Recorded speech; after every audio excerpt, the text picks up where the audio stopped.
Welcome to Vibrant. నేను మీ Shivani. Super star Mahesh Babu పుట్టినరోజు August 9, 2024తో ఆయనకి 49 ఏళ్ళు అయితే వచ్చేసాయి. వచ్చే ఏడాదితో 50ని కొట్టేస్తారు. 25 ఏళ్ళకి పైన బట్ట కింద పొట్ట వచ్చేస్తుంది.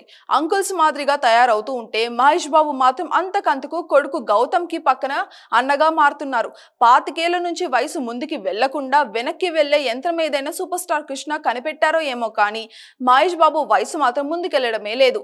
ఇంతకీ విషయం ఏంటంటే ఏమయ్యే సామి, నువ్వు అసలు మనిషివేనా ఇంకేమైనానా?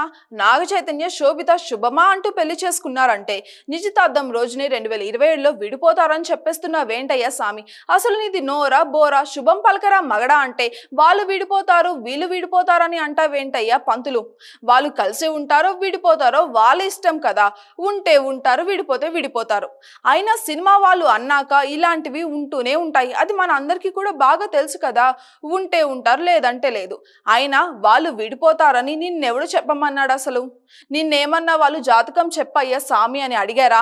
లేదు కదా. పబ్లిసిటీ కోసం జాతకం పేరుతో ఇలాగ వాళ్ళ పర్సనల్ లైఫ్ లో వేలు పెడితే ఊరికించి కొడతారు అంటూ ఇదిగో మనం ఇప్పుడు చెప్పుకోబోయే ప్రముఖ సెలబ్రిటీ జ్యోతిష్యుణ్ణి బండబూతులు తిడుతున్నారు నెటిజన్లు. జ్యోతిష్యుడును బంధభూతులు అంటే ఈ పాటికి మీకు క్లారిటీ వచ్చేసే ఉంటుంది. తానెవరో కాదు, సోషల్ మీడియా ట్రోలింగ్ కంటెంట్ అయిన వేణుస్వామి.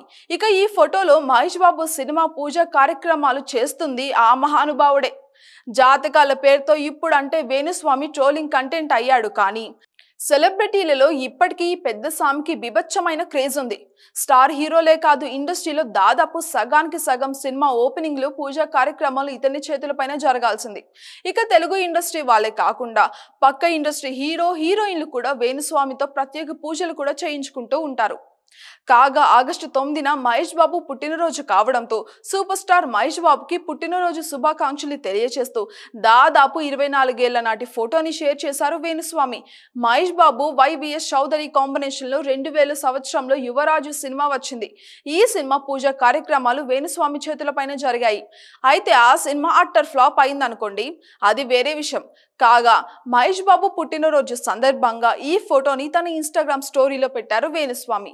ఇక గతంలో నాగ చైతన్య సమంతలు విడిపోతారని చెప్పారు వేణుస్వామి. ఈయన చెప్పినట్టుగానే వాళ్ళైతే విడిపోయారు. ఇప్పుడు మళ్ళీ నాగ చైతన్య శోభితాలు పెళ్లి చేసుకోబోతున్నారు. అయితే ఇప్పుడు వీళ్ళిద్దరు కూడా విడిపోబోతున్నారు అని, అది కూడా మరో మహిళ వల్లేనని ముందే చెప్పేస్తున్నారు వేణుస్వామి. రాసులు చక్రాలు నక్షత్రాలతో పాటు వేణుస్వామికి జాతక చక్రంలో ఎఫెలు కూడా కనిపిస్తున్నాయి అంటే ఈయనది మామూలు జ్యోతిష్య శాస్త్రం కాదు సుమి, కొంపలు ఆర్పేసే శాస్త్రమే. For more updates subscribe to Vibrant.